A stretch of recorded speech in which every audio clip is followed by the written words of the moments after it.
അസ്സാം വലൈക്കും dear friends. ഇന്നത്തെ നമ്മുടെ സ്പെഷ്യൽ നിങ്ങൾ ആരും ഇതുവരെയും ട്രൈ ചെയ്ത് നോക്കിയിട്ടില്ലാത്ത ഒരു അടിപൊളി വെറൈറ്റി റെസിപ്പിയാണ്. നമ്മുടെ ഈ വീഡിയോ കണ്ടുകൊണ്ടിരിക്കുന്ന സമയത്ത് നിങ്ങൾക്ക് ഇഷ്ടപ്പെടുകയാണെങ്കിൽ ഒന്ന് ലൈക്ക് ചെയ്തേക്കണേ. അതുപോലെ തന്നെ നമ്മുടെ ഈ ചാനൽ ആദ്യമായിട്ട് കാണുന്നവരും ഇതുവരെയും സബ്സ്ക്രൈബ് ചെയ്യാത്തവരും പ്ലീസ് ഒന്ന് സബ്സ്ക്രൈബ് ചെയ്തേക്കണേ. ഞാനിടുന്ന വീഡിയോസ് ഉടനടി കിട്ടുന്നതിനായി സബ്സ്ക്രൈബ് ബട്ടന്റെ തൊട്ടടുത്ത് കാണുന്ന ബെല്ലൈക്കൺ കൂടി ക്ലിക്ക് ചെയ്തിട്ട് ഓൾ എന്ന ഓപ്ഷൻ എനേബിൾ ചെയ്യാനും മറക്കല്ലേ. ആദ്യം തന്നെ ഒരു മിക്സിംഗ് ബൗളിലേക്ക് 250 ml കപ്പിന് 2 കപ്പ് ഗോതമ്പ് പൊടി ഇട്ട് കൊടുക്കാം. രണ്ടാമത്തെ കപ്പ് ഗോതമ്പ് പൊടിയും കൂടി ഇട്ട് കൊടുക്കാം. ഇനി ഇതിലേക്ക് ആവശ്യത്തിനുള്ള ഉപ്പ് ഇട്ട് കൊടുക്കാം. ഞാനിപ്പോൾ 1/4 ടീസ്പൂൺ ഉപ്പാണ് ഇട്ട് കൊടുക്കുന്നത്. ഈ കൈവച്ച് നല്ലോണം ഒന്ന് മിക്സ് ചെയ്തെടുക്കാം. ഉപ്പും മാവും എല്ലാ ഭാഗത്തും എത്തണം. അപ്പോൾ അതാ ഒന്ന് മിക്സ് ചെയ്ത് എടുത്തിട്ടുണ്ട്. ഇതിലേക്ക് ആവശ്യത്തിന് വെള്ളം ഒഴിച്ച് ഈ മാവൊന്ന് കുഴച്ചെടുക്കാം. ഞാനിപ്പോൾ ഇതിലേക്ക് പച്ചവെള്ളമാണ് എടുത്തിട്ടുള്ളത്, ചൂടുവെള്ളമൊന്നുമില്ല. കുറച്ച് വെള്ളം ഒഴിച്ച് ഈ മാവൊന്ന് കുഴച്ചെടുക്കാം. വെള്ളം ഒഴിച്ചു കൊടുക്കുമ്പോൾ ഒരുമിച്ച് അങ്ങ് ഒഴിക്കരുത്, കുറച്ച് വെള്ളം ഒഴിച്ച് ഈ മാവൊന്ന് കുഴച്ചെടുക്കുക. വീണ്ടും കുറച്ച് വെള്ളം ഒഴിച്ചു കൊടുത്തിട്ടുണ്ട്, ഒന്ന് കുഴച്ചെടുക്കാം. നമ്മൾ എടുക്കുന്ന ഓരോ ബ്രാൻഡ് ഗോതമ്പ് പൊടിക്ക് അനുസരിച്ച് വെള്ളത്തിൻ്റെ അളവിനും വ്യത്യാസം ഉണ്ടാവും. കുറച്ച് വെള്ളം കൂടി ഒഴിച്ചു കൊടുക്കാം. ഇപ്പോൾ 1 കപ്പ് വെള്ളം ഫുള്ളായിട്ട് ഒഴിച്ചു കൊടുത്തിട്ടുണ്ട്. വീണ്ടും വെള്ളം ഒഴിക്കാം. ഇങ്ങനെ കുറച്ച് വെള്ളം ഒഴിച്ച് വേണം ഈ മാവൊന്ന് കുഴച്ചെടുക്കാൻ. ഇപ്പോൾ ഒന്ന് കുഴച്ചെടുത്തിട്ടുണ്ട്. എനിക്കിപ്പോൾ 250 ml കപ്പിന് 1 കപ്പ് വെള്ളത്തിന്റെ ആവശ്യമേ വന്നിട്ടുള്ളൂ. 250 ml കപ്പിന് 2 കപ്പ് ഗോതമ്പ് പൊടി, 250 ml കപ്പിൽ തന്നെ 1 കപ്പ് വെള്ളത്തിന്റെ ആവശ്യമേ വന്നിട്ടുള്ളൂ. ഞാൻ നേരത്തെ പറഞ്ഞിട്ടുണ്ടായിരുന്നു, നമ്മൾ എടുക്കുന്ന ഓരോ ബ്രാൻഡ് ഗോതമ്പ് പൊടിക്ക് അനുസരിച്ച് നമ്മൾ എടുക്കുന്ന വെള്ളത്തിനും അളവ് വ്യത്യാസം ഉണ്ടാവും. അപ്പോൾ അതുകൊണ്ട് നമ്മൾ കുറച്ച് വെള്ളം ഒഴിച്ച് ഈ മാവൊന്ന് കുഴച്ചെടുക്കാം. നല്ലോണം സോഫ്റ്റാക്കി ഒന്ന് കുഴച്ചെടുക്കാം. അപ്പോൾ ജസ്റ്റ് ഒന്ന് കുഴച്ചെടുത്തിട്ടുണ്ട്. ഇനി കൗണ്ടർ ടോപ്പിലിട്ട് നല്ലോണം ഒന്ന് സോഫ്റ്റാക്കി കുഴച്ചെടുക്കാം. സോഫ്റ്റാക്കി കുഴച്ചെടുത്താൽ മാത്രമേ നല്ല സോഫ്റ്റായിട്ട് കിട്ടുള്ളൂ. ഒരു 2-3 മിനിറ്റെങ്കിലും ഒന്ന് സോഫ്റ്റാക്കി കുഴച്ചെടുക്കുക. സോഫ്റ്റായിട്ട് ഒന്ന് കുഴച്ചെടുത്തിട്ടുണ്ട്. എത്രത്തോളം നമ്മൾ സോഫ്റ്റായിട്ട് കുഴച്ചെടുക്കുന്നുവോ അത്രത്തോളം നല്ല സോഫ്റ്റ് ആയിരിക്കും ഈ ചപ്പാത്തി. ഇനി ഇതിലേക്ക് 1 ടീസ്പൂൺ എണ്ണയും കൂടെ ഒഴിച്ച് നല്ലോണം ഒന്ന് സോഫ്റ്റായിട്ട് കുഴച്ചെടുക്കാം. 1 ടീസ്പൂൺ എണ്ണ ഒഴിച്ചു കൊടുക്കാം. ഏത് എണ്ണ വേണമെങ്കിലും എടുക്കാവുന്നതാണ്. ഇനി നല്ലോണം വീണ്ടും ഒന്ന് സോഫ്റ്റായിട്ട് ഒരു 2 മിനിറ്റ് കുഴച്ചെടുക്കാം.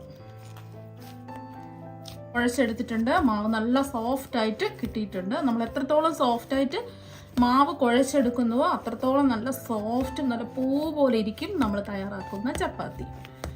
നല്ല സോഫ്റ്റായിട്ട് ഇതാ കിട്ടിയിട്ടുണ്ട്.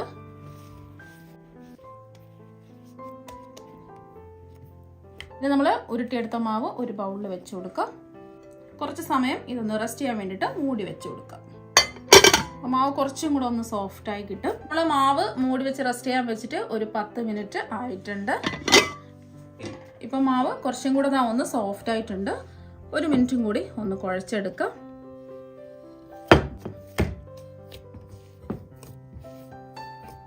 ഇനി ഇത് ഒരേ അളവിലുള്ള ഉരുളകളാക്കി ഉരുട്ടിയെടുക്കാം. കുറച്ച് മാവ് എടുക്കാം. ഇനി ഇതൊന്ന് ഉരുട്ടിയെടുക്കാം. അപ്പോൾ അതൊന്ന് ഉരുട്ടിയെടുത്തിട്ടുണ്ട്. നമ്മൾ കുറച്ച് വലിപ്പമുള്ള ഒരു നാരങ്ങയുടെ വലിപ്പത്തിലാണ് മാവ് ഉരുട്ടിയെടുത്തിട്ടുള്ളത്. ഈ ഒരു വലിപ്പത്തിൽ വേണം ബാക്കിയെല്ലാം മാവ് ഉരുട്ടിയെടുക്കാൻ. ഇപ്പം മാവ് ഒരേ വലിപ്പത്തിലുള്ള 7 ഉരുളകളാക്കി ഉരുട്ടിയെടുത്തിട്ടുണ്ട്. ഇതിൽ നിന്നും ഒരു ഉരുള മാവ് എടുക്കുക.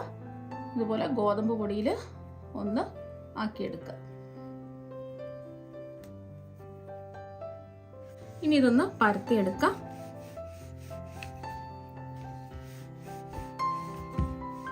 നമ്മൾ ഇതുപോലെ റൗണ്ടായിട്ട് ഒന്ന് പരത്തി എടുത്തിട്ടുണ്ട്. ഇതിന്റെ പുറത്ത് കുറച്ച് എണ്ണ ഒന്ന് ഒഴിച്ചു കൊടുക്കാം.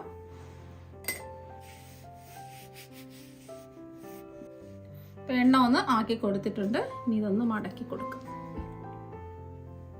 ഇതിന്റെ പുറത്തും കുറച്ച് എണ്ണ ഒന്ന് ആക്കി കൊടുക്കാം. ഇതിന്റെ പുറത്തും കുറച്ച് എണ്ണ ഒന്ന് ഇതാക്കി കൊടുത്തിട്ടുണ്ട്.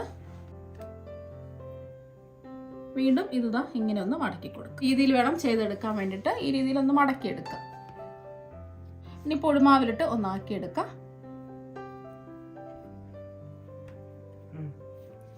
വീണ്ടും ഇത് റൗണ്ട് ഷേപ്പിൽ പരത്തിയെടുക്കുക.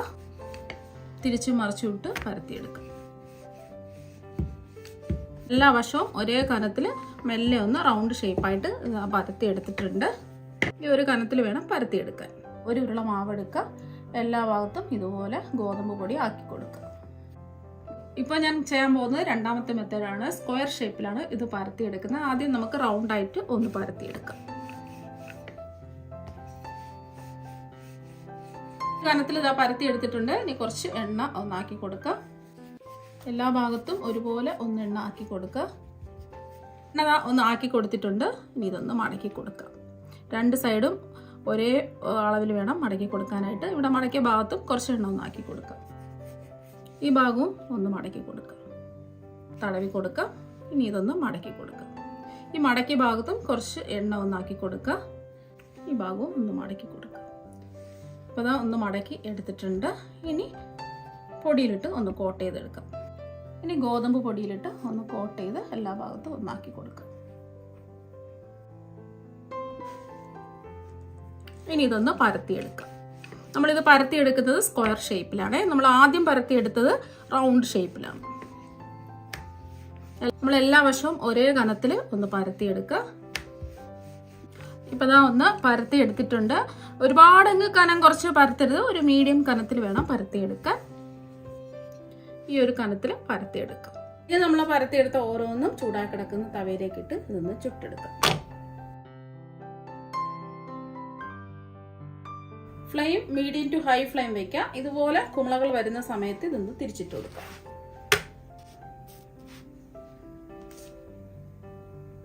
ഇപ്പൊ കണ്ടില്ലേ, നല്ലതുപോലെ വീർത്ത് പൊങ്ങി വന്നിട്ടുണ്ട്. ഇതിന് നിങ്ങൾക്ക് എണ്ണ വേണമെങ്കിൽ കുറച്ച് ഒഴിച്ചു കൊടുക്കാം. ഞാനിപ്പോൾ എണ്ണയൊന്നും ഒഴിക്കുന്നില്ല. എല്ലാ സൈഡും നല്ലതുപോലെ ഒന്ന് വെന്ത് വരട്ടെ.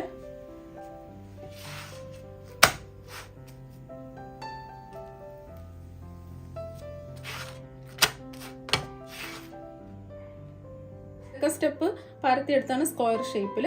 അത് ഇതുപോലെ ഒന്ന് ചുട്ടെടുക്കാം.